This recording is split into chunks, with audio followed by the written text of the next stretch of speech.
Queridos amigos e queridas amigas, mais uma vez o meu boa noite, cumprimentando a todos que têm o ensejo de acompanhar o canal do Centro Espírita Deus Cristo e Caridade, instituição tradicional, conhecida e veneranda do movimento espírita da Bahia, de maneira mais ampla, e da cidade mencionada de maneira especial, cujo trabalho eu tenho algum conhecimento, uma parcela, um pouco do muito que o Centro Espírita Deus Cristo e Caridade faz na atividade de ação do bem, na atitude de socorrer vidas, mas sobretudo de iluminar consciências através da verdade que liberta, como disse Jesus.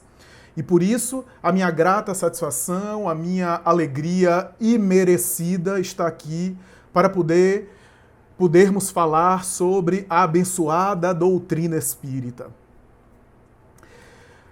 Narra o mundo espiritual, através da literatura mediúnica, que Tiago, aquele Tiago, filho de Alfeu, irmão de Mateus, Levi, Tiago menor, certa ocasião, começou a se incomodar demais na igreja cristã primitiva, na Casa do Caminho.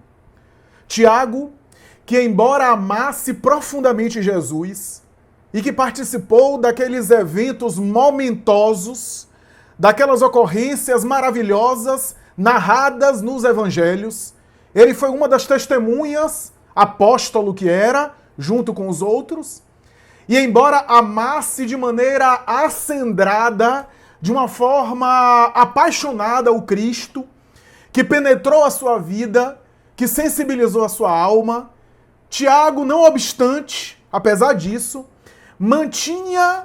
preservava características ainda da tradição antiga, ainda, apesar de ter se entregue à proposta de Jesus e segui-lo, ainda assim, as heranças do seu povo, as heranças culturais da sua época, falavam muito forte ao seu coração. É por essa razão que vamos encontrá-lo desde os primórdios da primeira igreja, a primeira instituição cristã nascente, apegado, aferrado às tradições judaicas. Embora cultuasse Jesus, não deixava de também praticar a liturgia e o ritual mosaico que ele tanto venerava e que era dos seus pais, dos seus ancestrais. Tiago, por isso, de alguma forma, desenvolveu uma certa simpatia por parte dos fariseus em relação a ele.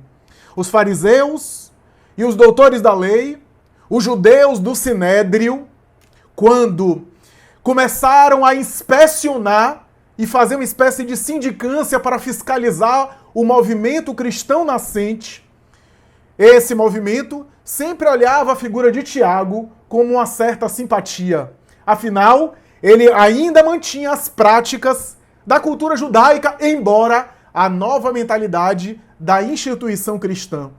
Foi assim, por exemplo, que nós vamos vê-lo, inclusive, na saga narrada por Emmanuel, na obra incomparável Paulo Estevão, quando ele, em determinado momento, vai ver Saulo de Tarso, aquele fariseu furioso contra o cristianismo, ao adentrar-se pela Igreja do Caminho, entabular uma discussão com aquele jovem de aproximadamente 24, 25 anos, chamado Estevão, que era um lírio no Pantanal de Jerusalém, é que esse homem, Estevão, que incendiava e chamava atenção pela sua pregação cristã, vai gerar a fúria de Saulo, que ao entrar na Igreja do Caminho, depois de fuzilar com o olhar a todos e de prometer voltar ali, porque ele havia sido vencido no debate com Estevão, voltar ali com os seus asseclas, a fim de prender a todos e condenar o próprio Estevão à pena de morte, conforme a obra narra,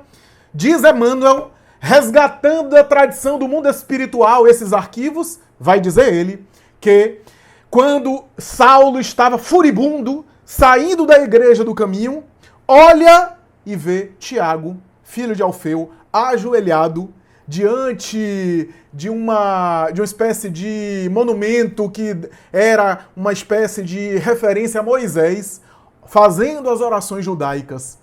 E mais tarde, quando Saulo entra na igreja do caminho para prender todos, prende João, prende Pedro, prende o próprio Estevão, preserva o próprio Tiago, filho de Alfeu, por conta dessas características judaicas. Mais tarde, o próprio Saulo, quando convertido ao cristianismo e tornando-se o apóstolo Paulo tão conhecido, vai ser contra esse mesmo Tiago que ele estabelece uma espécie de atrito. Atrito que foi narrado por Emmanuel com riqueza de detalhes. Esse atrito é mencionado nos evangelhos, melhor dizendo, no Novo Testamento, em Atos dos Apóstolos, mas Emmanuel traz de maneira rica o detalhe desse acontecido quando Tiago, repito, embora amasse profundamente Jesus, ainda assim achava, por exemplo, entre outras coisas, por exemplo, que o cristianismo deveria ser pregado e deveria ser ensinado apenas para os judeus circuncidados. Os judeus não circuncidados e os gentios, isso é, os estrangeiros, não deveriam receber a mensagem cristã. O que Paulo discordou e estabeleceu, inclusive, um atrito entre os dois, diferenças que levou a vida inteira os dois estabelecendo-se só no final da existência e que vai haver uma espécie de reconciliação entre ambos. Mas o que eu quero enfocar aqui é a história narrada pelo mundo espiritual. Tiago, em determinado momento da igreja cristã primitiva, começou a se incomodar demais com a ação da igreja. Porque Pedro, que havia se dedicado e se desdobrado a atender a população, a igreja cristã se tornou uma instituição de referência no auxílio ao próximo, a ponto de nós termos alas só para enfermos, para necessitados, o pão material, a ajuda social, era disseminada a miúde, e depois os trabalhos do pão do Espírito, quando os pregadores, como era o caso de João e do próprio Estevão, antes de ser apedrejado, e o outro Tiago, o Tiago maior, Tiago, filho de Zebedeu, irmão de João Evangelista, que foi também decapitado, é que nós vamos ver, nós vamos observar Tiago ali, vendo aquela ação das pregações em determinado horário e da ação social em que Pedro era a referência máxima, que se desdobrava de maneira infatigável para atender aquela população cada dia maior, é que Tiago vai começar a se incomodar. Porque na sua cabeça, culto, profundamente estudioso da tradição judaica, ele entendeu, fazendo a ponte e a conexão entre o Antigo Testamento e Jesus, que o movimento cristão, na figura de Pedro, estava se dedicando demais ao serviço social, à atividade social, e ele começou a se incomodar com isso. Narra o mundo espiritual, se não me falha a memória, por Chico Xavier, irmão X, é que Tiago resolveu, em determinado momento, sair da igreja cristã primitiva. Resolveu romper com aquela igreja da Estrada de Jope e resolveu se isolar, indo para um deserto para meditar. Ele achava, recordando-se as palavras do próprio Jesus, o reino dos céus está dentro de vós. É necessário buscá-lo no coração. Meu reino não é desse mundo.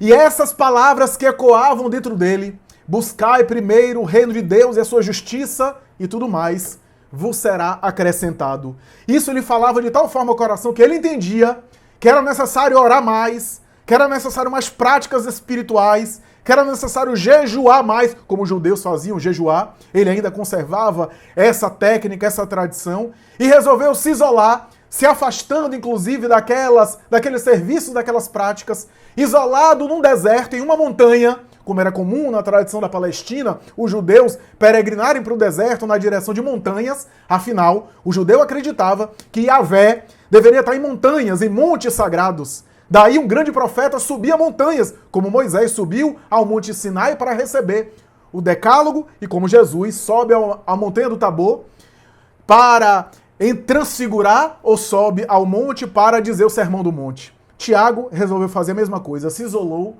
e procurou meditar, interiorizar. Pouca alimentação, alimentação frugal e escassa, meditação constante, silêncio interior,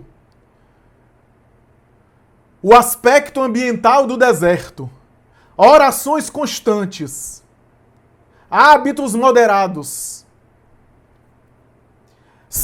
recolhimento, leitura de textos sagrados, oração constante, foi proporcionando ele aguçar, de alguma forma, as suas percepções psíquicas, as suas percepções paranormais.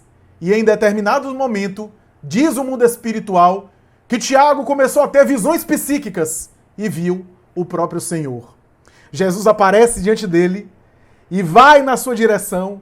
Ele se levanta emocionado, conseguiu o que tanto queria, vai na direção do Cristo para abraçá-lo, mas o Cristo anda na sua direção e o atravessa o seu corpo.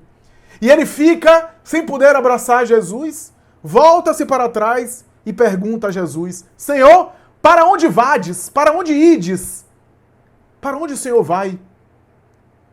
E Jesus respondeu mais ou menos assim: Tiago, eu vou para aqueles que precisam de mim. Na igreja do caminho, há muita gente necessitada, reclamando a minha presença. Eu vou para aqueles que são meus filhos também, os filhos do Calvário. Eu vou para aqueles que são a minha família e que necessitam da minha ajuda agora. Sorriu e continua caminhando até desaparecer.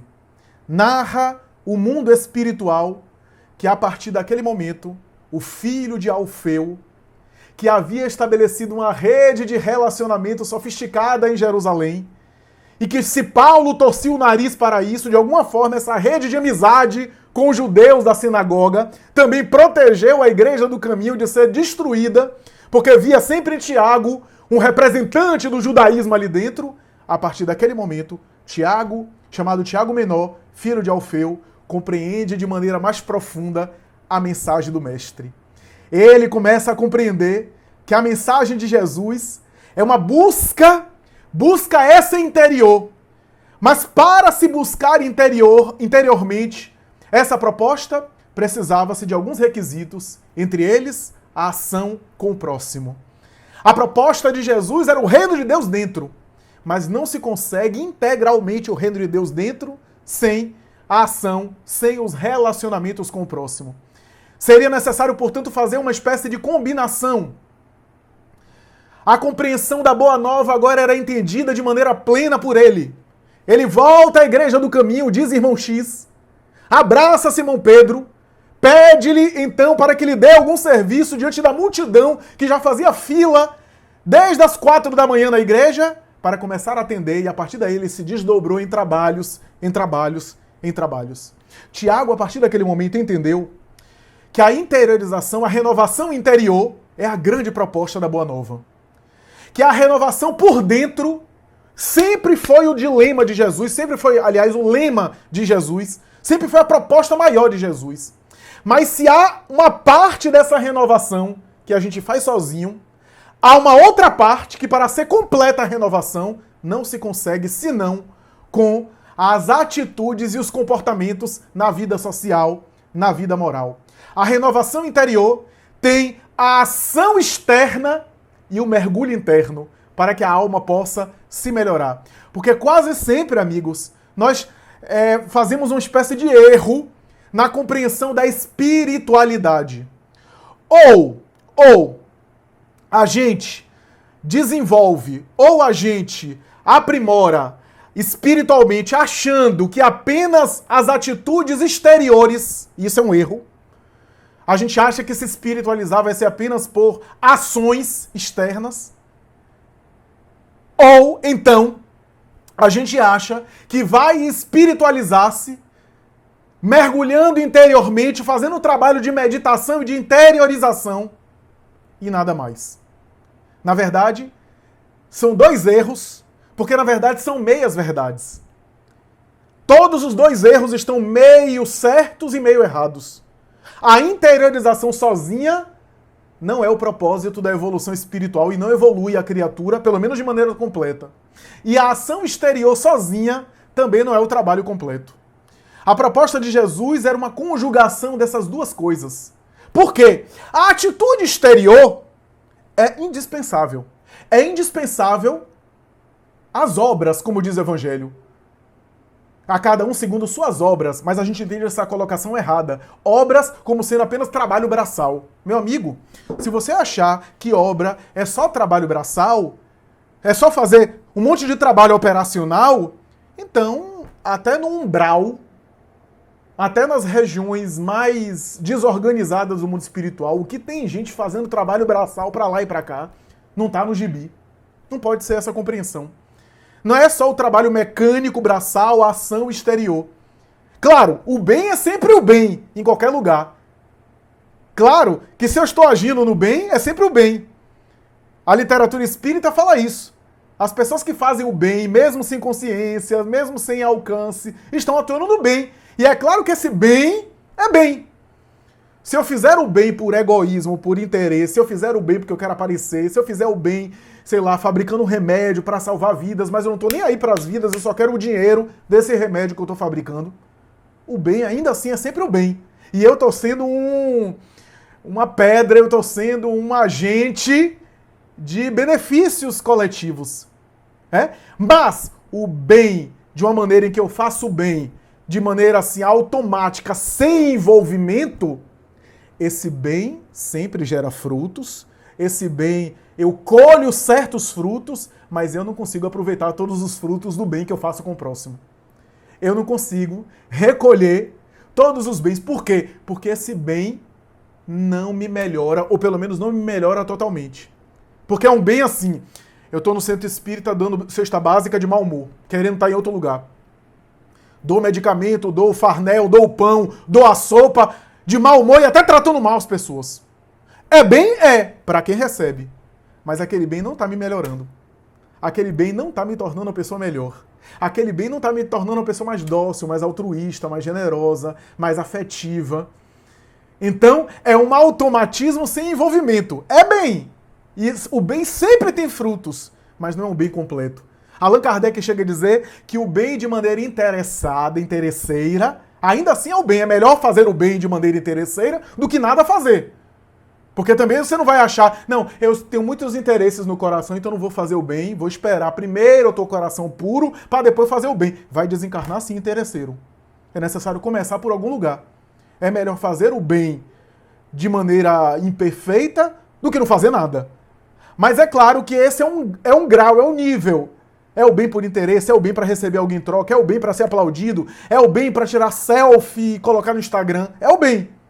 Mas é um bem ainda incompleto, é um bem que eu não aproveito tudo, como diz Allan Kardec. Allan Kardec até discorre sobre, por exemplo, os escritores, e a gente pode colocar aqui escritor, palestrante, todas as pessoas que discursam, que mandam mensagem, que produzem obras do bem, que iluminam consciências, e às vezes essas pessoas não se envolvem com a obra pronto de ser transformadas pela obra. E Allan Kardec vai dizer, os espíritos dizem Allan Kardec, que ainda assim o bem é o bem, e que ele vai ser feliz, vai se sentir feliz. Mas esse escritor, ou esse palestrante, que encaminha mensagens e que não se modifica com elas, não consegue recolher e aproveitar todos os frutos do próprio bem que ele está fazendo.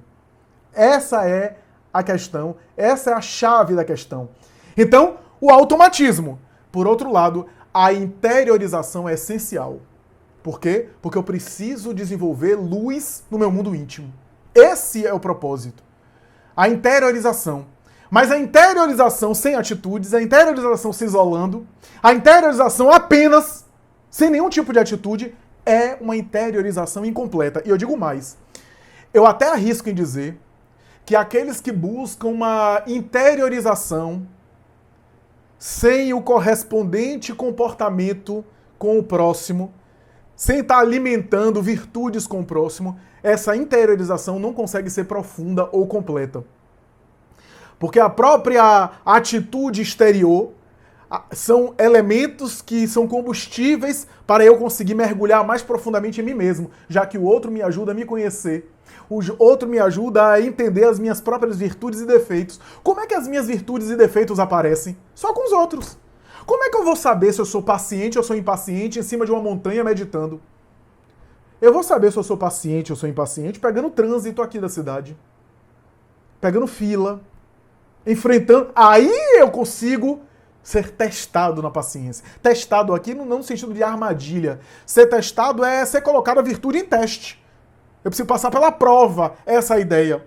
Então a interiorização para ser completa, ou melhor, espiritualização para ser completa, não é só interiorização e nem é só ação exterior, ação para fora. São as duas coisas, porque há virtudes, há determinadas virtudes que você consegue conquistar viajando para dentro.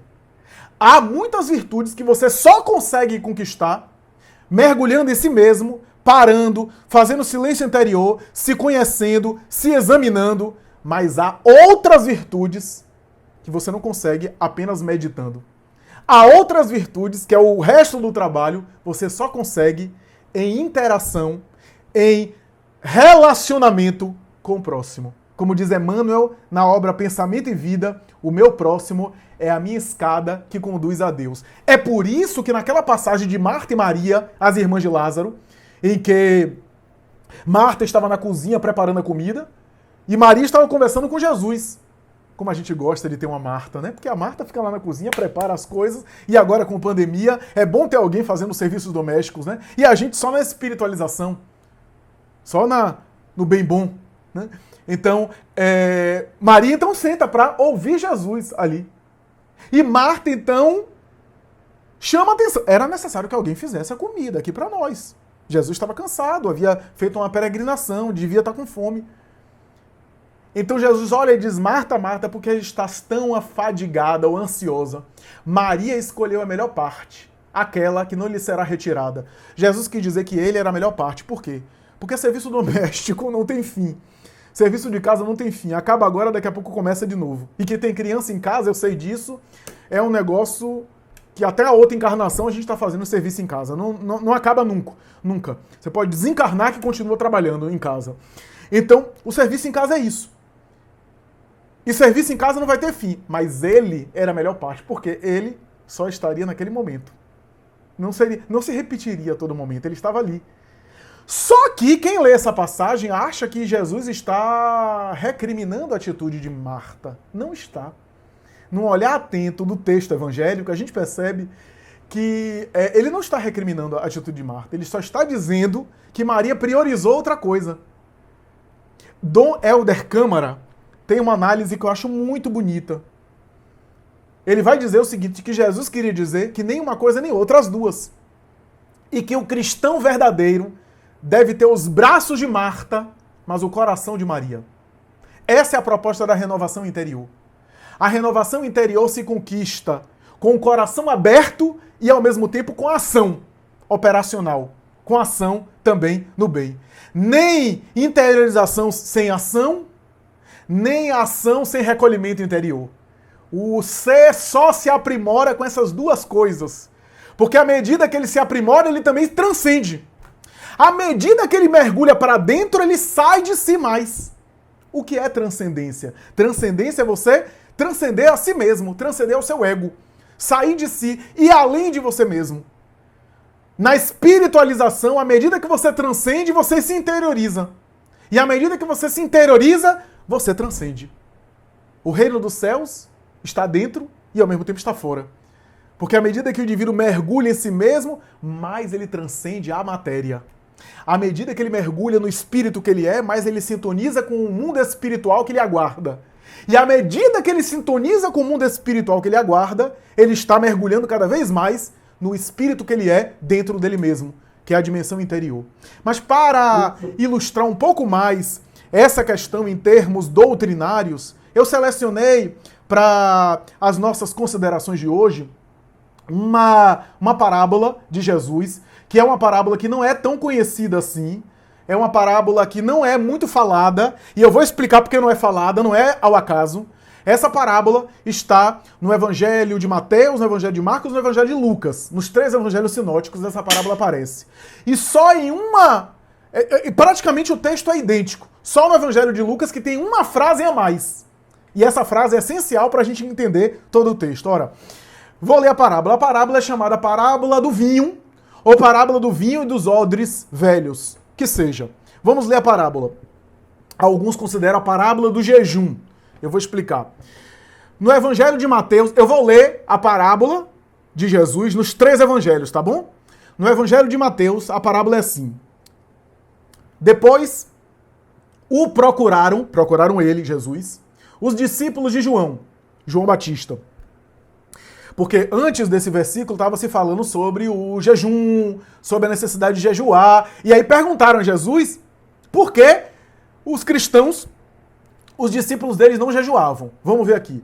Depois o procuraram, os discípulos de João, e lhe perguntaram: por que é que nós, os fariseus, jejuamos, mas teus discípulos não jejuam? Jesus lhe respondeu, eu acho essa resposta de Jesus fantástica. Jesus lhe respondeu: podem porventura estar tristes os convidados para o casamento, enquanto o noivo está com eles?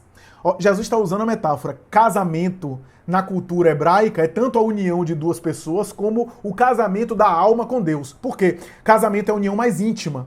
Então, muitas vezes a metáfora que se fazia da união do sujeito com Deus era um casamento com Deus, ou seja, tem uma intimidade. Né? Porque casamento tem a ver com uma relação que é íntima. Uma intimidade de corpos, uma intimidade de afetos, né? Uma convivência. Então, se comparava a união da alma com Deus a um casamento com Deus. Então, ele está aludindo, dizendo o seguinte: porque o jejum, na tradição hebraica, jejuar era uma espécie de símbolo de um sacrifício para Deus. Jejuar, portanto, passar por um sofrimento para depois se alimentar, né? Da Páscoa judaica, toda aquela tradição. Então, respondeu-lhe Jesus: podem, porventura, estar tristes os convidados para o casamento, enquanto o noivo está com eles? Quem é o noivo desse casamento? Jesus. O que é que Jesus está se referindo aqui? O casamento dele com a humanidade toda. Ele é o noivo. Ele é o noivo da parábola do festim de bodas. É o casamento de Jesus com a humanidade toda. Tanto é que nas parábolas sobre noivo e de casamento não aparece a noiva, porque não é uma mulher, é a humanidade toda. Tanto é que Emmanuel, o Consolador, vai dizer assim: a humanidade está ainda noiva de Jesus. Está em um permanente noivado. Ainda não se casou. Ou seja, ainda não fez a união definitiva com ele. Né? É bonita essa colocação de Emmanuel. Pois bem, mas vamos lá. Respondeu-lhe Jesus: podem, por acaso, estar triste os convidados para o casamento, enquanto o noivo está com eles? Jesus era o noivo que estava com eles. Como é que eles poderiam estar tristes para jejuar? Porém, dias virão, olha o que ele fala, dias virão em que lhe será tirado o noivo, e nesses dias jejuarão. Ninguém põe remendo de pano novo em uma roupa velha, porque o remendo tira parte da roupa e fica maior a rotura. Nem se põe vinho nos odres velhos, de outro modo arrebentam os odres, e derrama-se o vinho e estragam-se os odres. Mas vinho novo é colocado em odres novos, e ambos se conservam. Mateus, capítulo 9, versículo 14 a 17. Vamos ver essa mesma parábola contada por Marcos. Abre parêntese, Marcos começa com parêntese. Ora, os discípulos de João e os fariseus estavam jejuando. Eles vieram perguntar-lhe: por que jejuam os discípulos de João e os dos fariseus, mas os teus não jejuam? Jesus lhes respondeu: podem por acaso jejuar os convidados para o casamento enquanto o noivo está com eles? Durante o tempo que tem consigo o noivo, não podem jejuar. Dias, porém, virão em que lhe será tirado o noivo. Nesses dias jejuarão. Ninguém coloca remendo de pano novo em vestido velho. De outra forma, o remendo novo tira parte do velho e torna-se maior a rotura. Ninguém põe vinho novo em odres velhos. De outra forma, o vinho fará arrebentar os odres e perder-se-á o vinho. E também os odres, pelo contrário, e também os odres. Pelo contrário, vinho novo é posto em odres novos. Marcos, capítulo 2, versículo 18 a 22. Último trecho agora. Evangelho de Lucas. Disseram-lhe eles, os discípulos de João, jejuam frequentemente e fazem orações. Assim também os dos fariseus, mas os teus comem e bebem. Jesus lhes disse: podeis fazer jejuar os convidados para o casamento enquanto o noivo está com eles? Dias, porém, virão, dias em que lhes será tirado o noivo, nesses dias hão de jejuar. Propôs-lhes também uma parábola. Ninguém tira remendo de vestido novo e o põe em vestido velho. De outra forma, rasgará o novo, e o remendo do novo não condirá com o velho. Além disso, ninguém põe vinho novo em odres velhos. De outra forma, o vinho novo arrebenta os odres, e ele se derramará, e estragar-se-ão os odres. Pelo contrário, vinho novo deve ser posto em odres novos. Ninguém, aí é a frase que não tem nos outros evangelhos que aparece em Lucas. Ninguém que já bebeu vinho velho quer o novo, porque diz, o velho é que é bom. Lucas, capítulo 5, versículo 33 a 39. Bem, primeiro precisamos aqui conceituar algumas coisas para a gente entender essa parábola. Primeira coisa, o que é que são odres? Odres era uma espécie de vasilhame que era feito às vezes de couro, quase sempre era feito de couro, os odres, né? Ou de algum material que servisse de recipiente, a semelhança de uma espécie de sacola de bagagem, e que nesses odres se colocava líquido, quase sempre vinho. Se colocava vinho nesses odres, fechava os odres para o vinho fermentar, né? Para fermentar ali com o tempo. Então, os odres eram isso, né? Era, portanto, esse recipiente, era essa bagagem, quase sempre feita de couro, e que se colocava vinho para o peregrino viajar. Não havia o processo que há hoje, por exemplo, de colocar os vinhos em garrafas. Eram os odres. Primeira coisa. Depois, interessante é que o vinho era uma bebida comum na tradição judaica. A gente sabe disso, quem lê os textos, etc., sabe dos rituais com vinho, sabe do ritual da Páscoa, em que comia cordeiro com vinho, para lembrar o sangue que era colocado, né, na porta, o sangue do cordeiro, e aí a ideia é que se aludia a Moisés, né, o cordeiro que deveria ser sacrificado, etc. Depois Jesus transforma esse cordeiro no símbolo espiritual e se alimentava de vinho. Até porque essa bebida era uma bebida que era conservada, não havia geladeira na época, né? Dá para imaginar que não havia geladeira, não. Então as carnes, os alimentos, especialmente as proteínas, eram conservadas com sal, que era a tradição, a cultura do passado, e os alimentos, por exemplo, como o vinho, era conservado por causa do teor alcoólico, do álcool ali, que era o resultado da fermentação da uva. Bom, isso é importante para a gente entender tanto essa parábola quanto a parábola de Jesus, a parábola da vinha. Mas aqui a gente está, né, também chamada parábola dos trabalhadores da última hora e assim por diante, né? Mas a parábola da vinha, aliás. E aqui a gente tem, portanto, essa noção. Bom, desde aquela época, e hoje ainda é conhecido isso, embora isso não seja regra geral, quem é estudioso e entendido da área de vinicultura, os enófilos, conhecem profundamente e sabem que nem todos, mas ainda existe um conceito que não é necessariamente errado atualmente pelos processos industriais, mas era um conceito que deveria ser mais em voga ainda no passado, que era a ideia de que o vinho velho é melhor.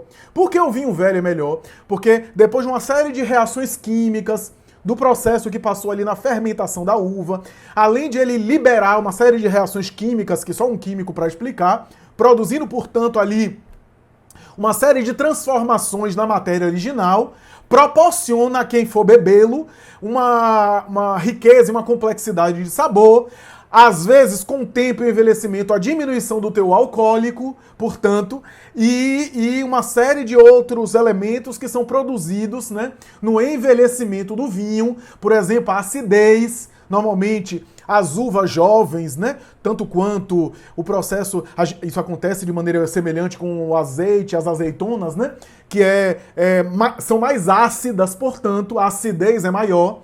E isso vai se perdendo com o processo de envelhecimento, e aqueles que apreciavam na época, relatavam a associação do vinho envelhecido, o que não significa ser regra geral. Há vinhos que envelheciam e avinagravam e passavam aí do prazo de validade. Tem uma série de problemas, mas não vamos aqui aprofundar, porque esse não é o propósito.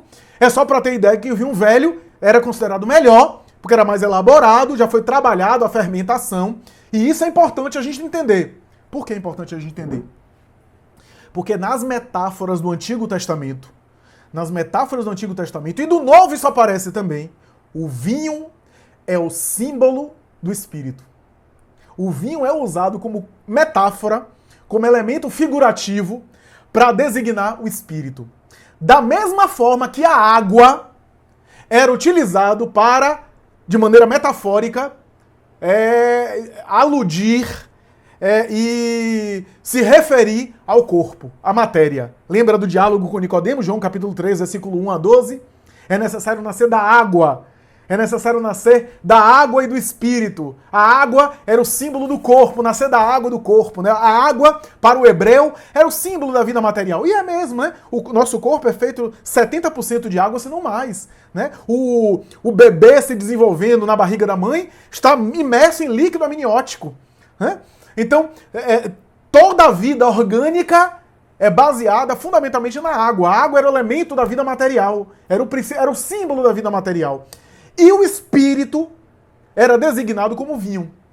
Então, daí aquela expressão que você conhece, da água para o vinho, né? Que também tem como base a experiência de Jesus nas bodas de Caná, que transformou a água em vinho, né? Que é um símbolo, né? Ou seja, a água matéria e o vinho espírito. É um símbolo, né? É um símbolo aí para a gente entender as metáforas da época. E olhe como a doutrina espírita está antenada, como os espíritos estavam antenados com Allan Kardec, quando ditou a doutrina espírita, para fazer a conexão e para deixar claro que a terceira revelação, o espiritismo, estava conectada com a segunda e com a primeira revelação. Sabe por quê?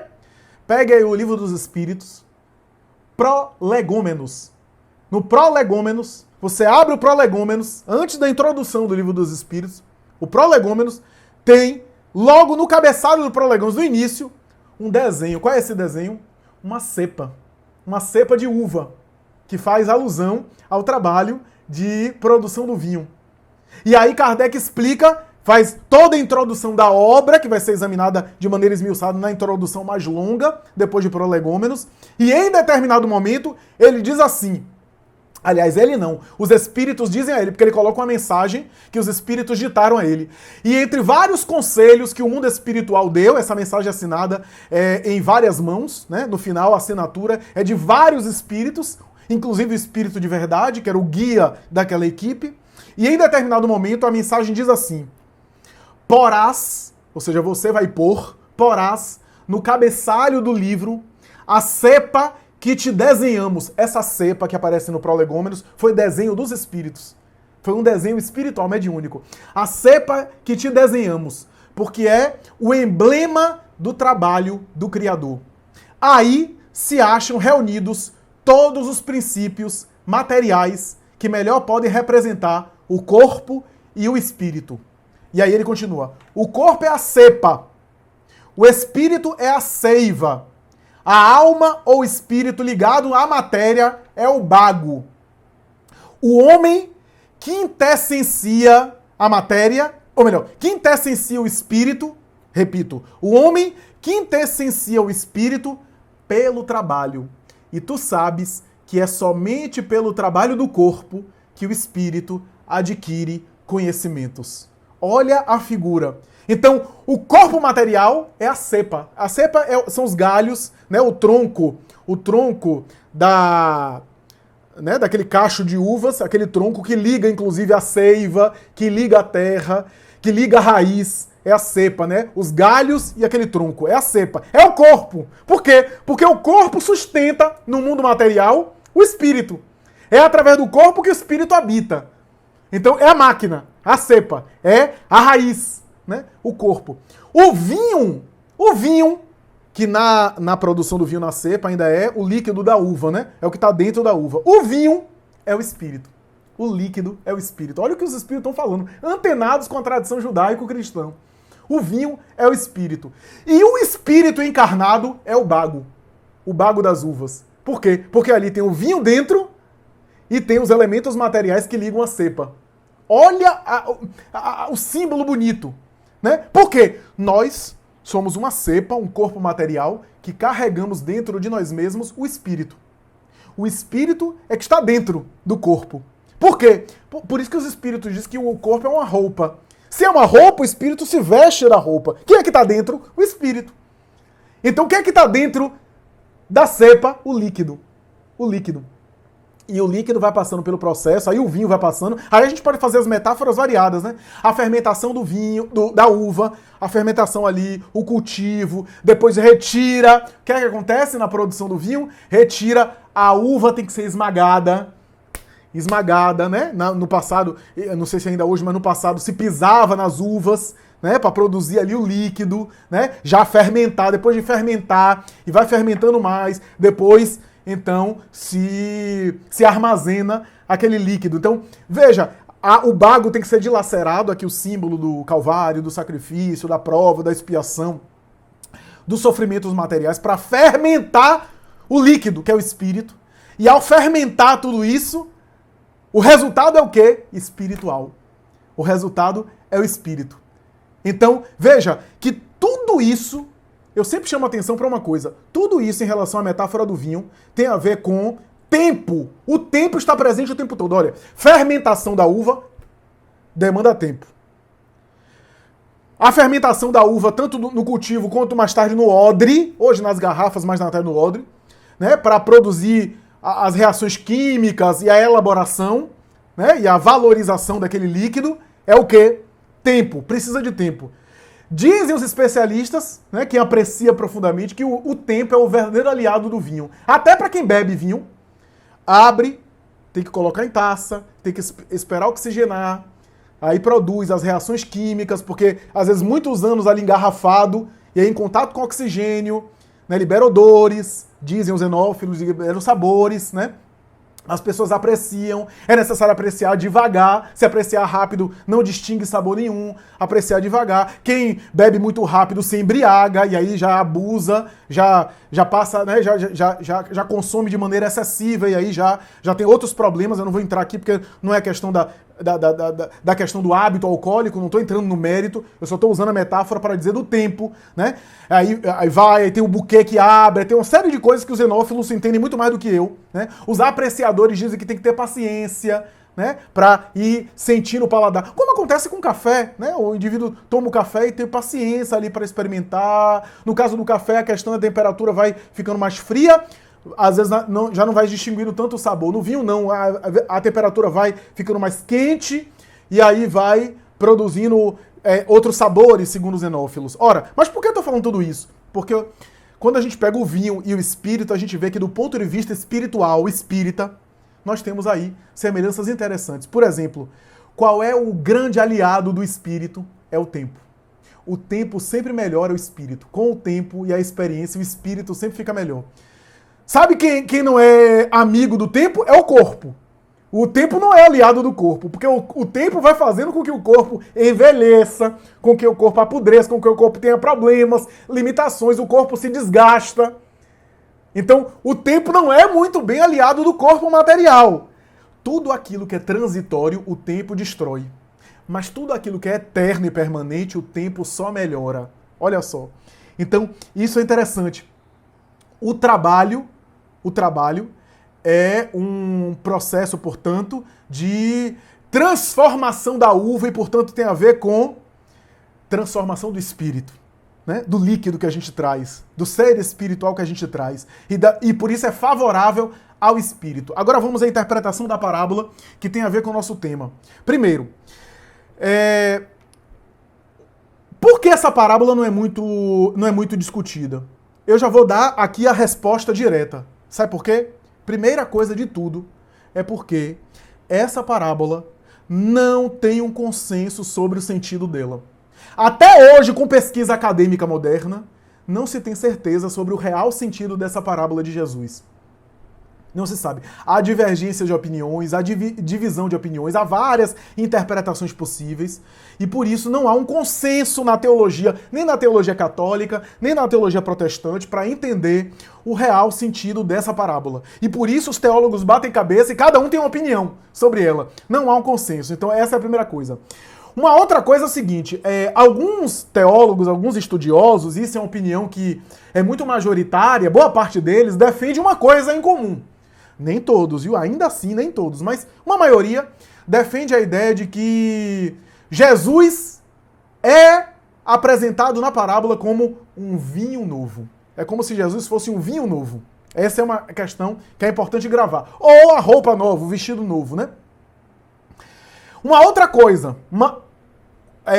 alguns teólogos defendem a ideia de que Jesus não estava querendo jogar fora o odre velho, nem o vestido velho. Ele não estava descartando nem o velho, nem o novo. Nem o velho, nem o novo. Ele só estava dizendo o seguinte. Ele só estava dizendo que em vasilhas velhas não se pode colocar vinho novo. E em roupas velhas não se pode colocar remendo novo. A gente vai entender isso daqui. Mas os teólogos dizem o seguinte, Jesus não está jogando uma coisa fora em detrimento da outra. Então, pode ser, é uma hipótese, pode ser que ele está dizendo para preservar todas as coisas, inclusive as coisas velhas, mas não misturar as coisas velhas com as coisas novas. Que as coisas velhas são incompatíveis com as coisas novas. O que é que ele estava falando? Sobre o que é que ele estava falando? Alguns teólogos entendem, nesse sentido, que ele estava fazendo comparação com o judaísmo e com a proposta dele. Que o judaísmo seria uma proposta velha, antiga, e a proposta dele seria uma proposta nova. Essa é uma forma de interpretar. Só que essa interpretação não satisfaz todo mundo. Não consegue satisfazer todo mundo. É importante eu dizer aqui algumas coisas para a gente entender e para a gente aprofundar ainda mais, que é o seguinte, o contexto da época. Uma coisa que é o contexto da época é o seguinte, o pano novo na época, como hoje também, mas um pano novo, quando a gente fala em pano novo, a gente pressupõe que é um pano que não foi lavado. Você sabe, quem lava roupa sabe que quando você lava a roupa encolhe, né? Então, pegando esse pano novo e lavando, ele pode encolher. Pega um pedaço de remendo novo e coloque num pano velho. Quando lavar, o que é que vai acontecer? O pano novo, o remendo novo, pode encolher e pode arrebentar completamente o tecido que já estava velho, o tecido já antigo, que já era esticado porque foi lavado várias vezes. Ou já estava no seu tamanho porque já encolheu várias vezes lavando. Olha só, que sutileza. Né? Agora, os odres, quando recebiam vinho, a depender do tempo que o vinho ficava ali dentro fermentando, pelos processos de fermentação e reação química, os odres poderiam dilatar, especialmente com a variação de temperatura, as temperaturas muito frias, depois as quentes, os odres poderiam esticar. Esticando, depois que consumido aquele vinho, colocar um vinho novo nesses odres já velhos, e esperar a reação química, a fermentação do vinho, poderia arrebentar e estourar. E o que é que acontecia? Estourava, perdia o odre e perdia o vinho. Então veja, olha que sutileza da época para a gente entender o que Jesus quis dizer, né? Então isso é interessante.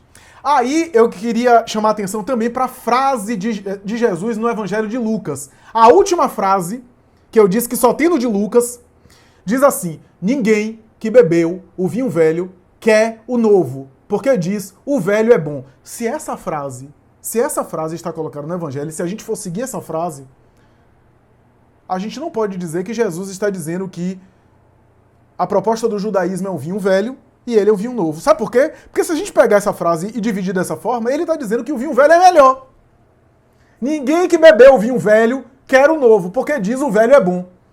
Olha só. Então Jesus ele estava dizendo que ele era um vinho pior?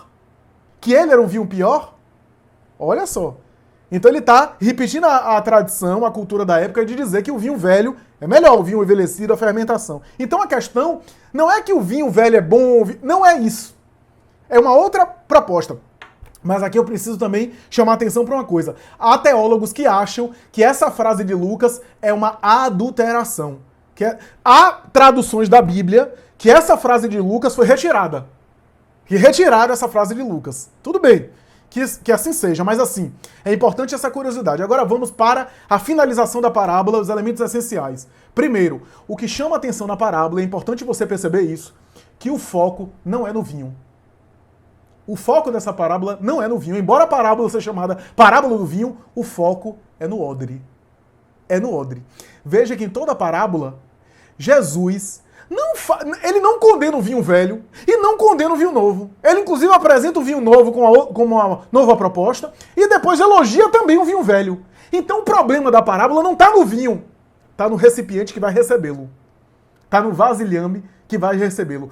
O vasilhame na parábola tem que ser novo. Grave isso, que esse é o segredo da parábola.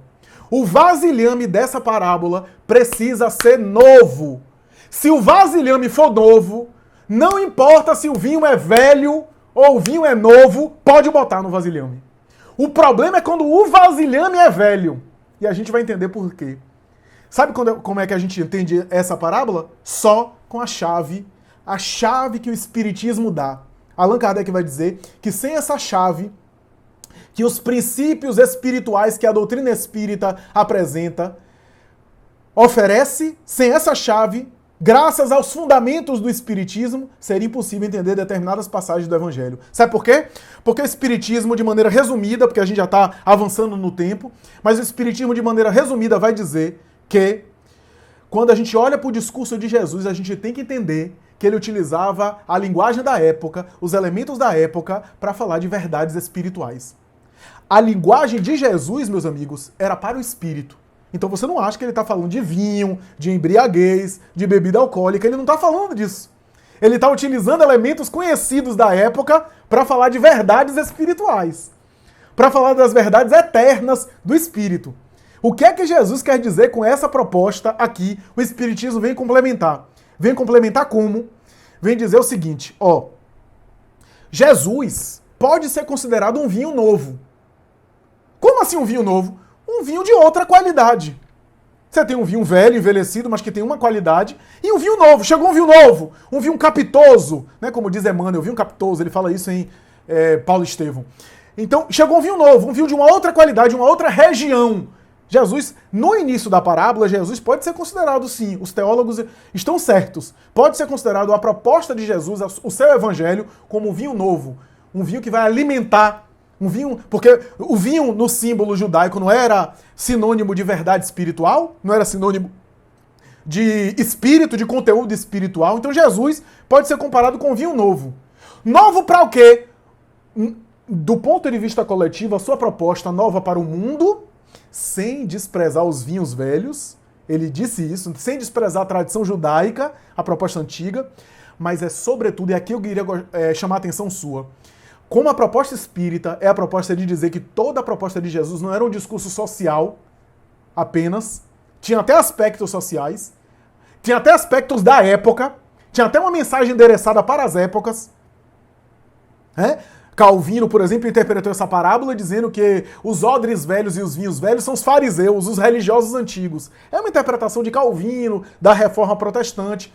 Mas a verdade é que o Espiritismo vem esclarecer que, apesar das mensagens para a época, toda a proposta de Jesus tem um discurso maior que é para o Espírito, para todas as épocas. Então a gente tem que entender a proposta dele para o ser, para o indivíduo. Qual é a proposta para o indivíduo aqui? É que Jesus é um vinho novo, é um conteúdo espiritual novo para o ser, para o sujeito, para o ser psicológico, para o ser interior.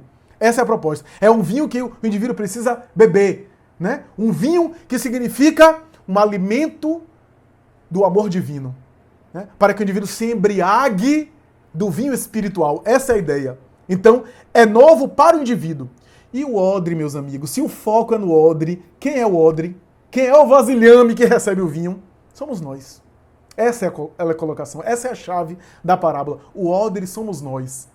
Aí você entende que o foco é no odre. O odre tem que ser novo. Aí eu tive a curiosidade de pesquisar na Bíblia de Jerusalém e outras Bíblias. Sabe o que eu achei? Que os vasilhames, ou melhor, que o texto no grego sobre os vasilhames, sobre os odres e sobre o vinho, sabe o que eu percebi? Que a palavra novo, isso está na Bíblia de Jerusalém, isso está na tradução ecumênica da Bíblia, a parábola novo, que aparece nessa passagem, são duas palavras diferentes.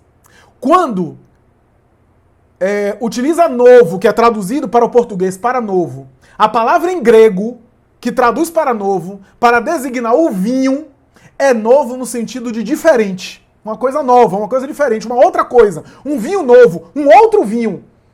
Um vinho diferente, um vinho de outra natureza. Esse é o novo.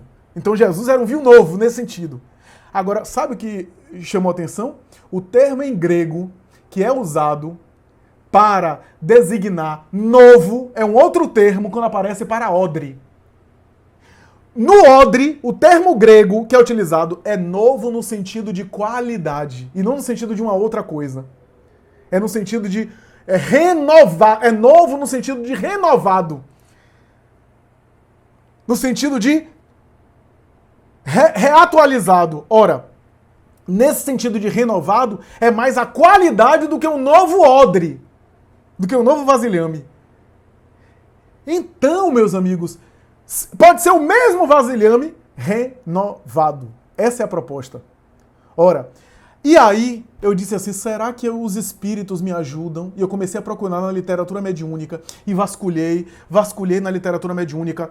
Primeira curiosidade, Emmanuel não tem, que eu saiba, pode ser que vocês me ajudem e encontrem, mas que eu saiba, Emmanuel não tem uma passagem que faz comentários sobre esse trecho do vinho novo e dos odres velhos. Eu não encontrei, procurei no Evangelho por Emmanuel, nas obras de Emmanuel, me parece, até que se prove o contrário, que Emmanuel não tem um comentário sobre essa passagem que aparece nos 3 evangelhos. O que é que isso quer dizer? Será que Emmanuel não quis entrar nas polêmicas dos teólogos? Será que a passagem tem alguma adulteração que Emmanuel não quis mexer nessa polêmica? Não sei, mas Emmanuel não tem. E aí, agora, antes de começar a palestra, eu estava folheando Amélia Rodrigues, Primícias do Reino, e encontrei no capítulo 7 de Primícias do Reino um diálogo que confirma, olha como o mundo espiritual está antenado, e Amélia Rodrigues coloca esse diálogo de Jesus com Simão Pedro no meio de outras coisas, sem fazer referência à parábola, mas que ali me dá uma luz. Essa colocação de Amélia Rodrigues me deu a luz e me fez pensar como o mundo espiritual está antenado com a própria tradução em grego. Olha o que Jesus falou para Simão Pedro, capítulo 7 de Primícias do Reino, capítulo chamado O Paralítico de Cafarnaum.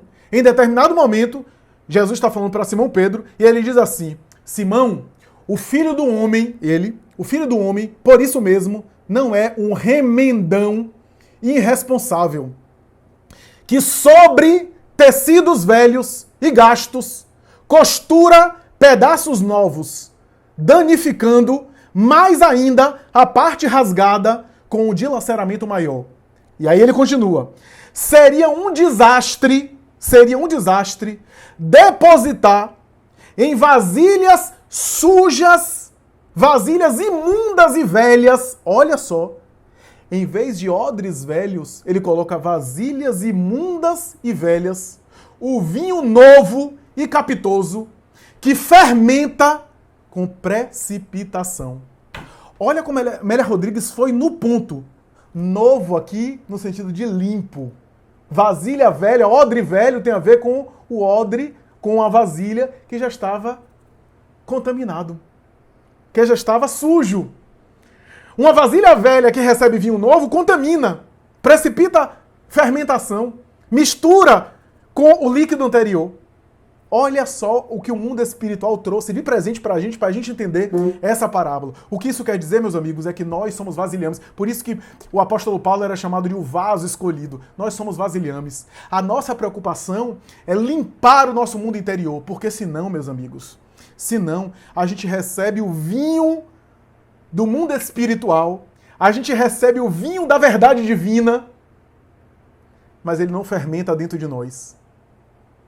Ou ele é sujo, ele é contaminado com o vasilhame velho. Não basta receber o conteúdo espiritual divino, é necessário preparar o vasilhame para recebê-lo. Quanta gente que está mergulhada no oceano de conhecimento espiritual e não consegue parar para abrir, para olhar as verdades espirituais e para ser transformado por elas. Renovação interior é eu receber o conteúdo divino, eu trabalhar ele dentro de mim e eu deixar que ele me transforme, me transformando também. A minha parte eu preciso fazer. Qual é a minha parte? Limpar a vasilha. E deixar que o resto, a fermentação, o tempo, vai fazendo com que esse vinho dentro de mim vai sendo trabalhado de maneira cada vez melhor. De maneira cada vez melhor. Por quê? Porque é isso que fizeram os grandes missionários. Chico Xavier, Divaldo Franco e outros. Eles agiam no bem, mas deixavam que o bem agisse sobre ele para transformar. Quando você vê Divaldo Franco, quantos Divaldos Francos tem por aí, mas que não conseguiu o que ele conseguiu? Quantos indivíduos iguais a ele que tinham uma mediunidade fantástica, como ele teve? Ele tinha mediunidade, atormentada. Quem viu o filme viu isso, ele caindo, sendo atormentado por espírito obsessor e assim por diante. Mas o que Divaldo fez foi transformar isso. Transformar isso numa obra onde ele era transformado pela obra. Porque não é só a obra de fora. É eu aproveitar a obra de fora para ser transformado por dentro. Eu sempre digo que Divaldo carrega consigo uma mansão do caminho dentro dele. Quando ele desencarnar, onde ele for, ele vai levar uma mansão do caminho dentro dele. A mansão do caminho aqui é uma instituição de pedra. Toda instituição de pedra e de matéria um dia se desgasta, se altera, se desfaz. Mas aquilo que ele construiu dentro dele mesmo, na medida que ele fazia o que ele fazia, Chico Xavier, as mensagens, a psicografia, as manifestações que ele fazia, tudo que ele fez, o mais importante não foram todas as mensagens que ele psicografou, mas o quanto ele foi transformado pela tarefa que ele fazia. Então, amigos, não é uma parábola, nem é uma mensagem da embriaguez terrena, mas sim da embriaguez espiritual, da embriaguez divina, da embriaguez de eu me transformar com o conteúdo divino que vem. O conteúdo pode chegar até mim, mas eu preciso me preocupar com o vasilhame. Eu mesmo tenho pensado sobre isso, já caminhando para a conclusão e para passar para o nosso amigo Genilson. Eu mesmo tenho pensado sobre isso. Será que a atividade que eu faço tem me transformado em uma pessoa melhor? Será que ao longo dos tempos, lembro-me que certa vez eu fiquei meditando sobre isso, a quantidade de trabalho e às vezes acumulando uma série de trabalhos, o que é bom, trabalhar, servir, etc. Mas chegou em determinado momento que eu estava, de alguma forma, abraçando uma quantidade de trabalhos ininterruptos e sucessivo, que eu comecei a ser afetado com aquilo. Então eu saía de um, entrava em outro, chegava a fazer 3, 4 palestras no dia, e conciliando com compromissos profissionais, etc., dormindo pouco. E teve um momento que eu me percebi que eu estava tenso com tanto trabalho. Então, o trabalho não pode deixar a gente tenso, ansioso e daqui a pouco mal-humorado. O trabalho tem que tornar a gente melhor, porque se o bem não fizer a gente se tornar uma pessoa mais boa, melhor, então tá alguma coisa errada. Então eu percebi que posso até trabalhar muito, mas eu tenho que primeiro medir a quantidade, porque não é a quantidade, é a qualidade, e ao mesmo tempo eu preciso ver que eu posso até trabalhar muito, mas eu tenho que trabalhar infatigavelmente muito, mas que aquele trabalho não me torne uma pessoa ansiosa. Que a quantidade do trabalho não interfira naquilo que a obra tem feito dentro de mim, que é me tornar mais pacífico, mais tranquilo, mais harmônico, mais de bem comigo mesmo. E aí conciliar a quantidade com a qualidade. Chico Xavier trabalhava infatigavelmente. Infatigavelmente. Mas não ficava ansioso com o trabalho que ele realizava. Pelo contrário, a quantidade de trabalho que esse homem tinha e outros missionários. Então, se você está trabalhando e na sua resistência, no seu limite, você está extrapolando a ponto de ficar ansioso, ou você rever a quantidade do que você está fazendo, porque o trabalho não pode lhe deixar ansioso, inquieto, mal-humorado ou irritado com os outros, ou então, você rever a sua postura dentro de você mesmo com essa quantidade, mantém a mesma quantidade, mas se torna mais harmônico, aproveitando o trabalho que você faz para se tornar aí luz. Luz que você conquista por dentro para depois espalhar para fora. É isso, meus amigos. São essas minhas considerações. Eu agora passo para o meu amigo Genilson. Agradeço profundamente.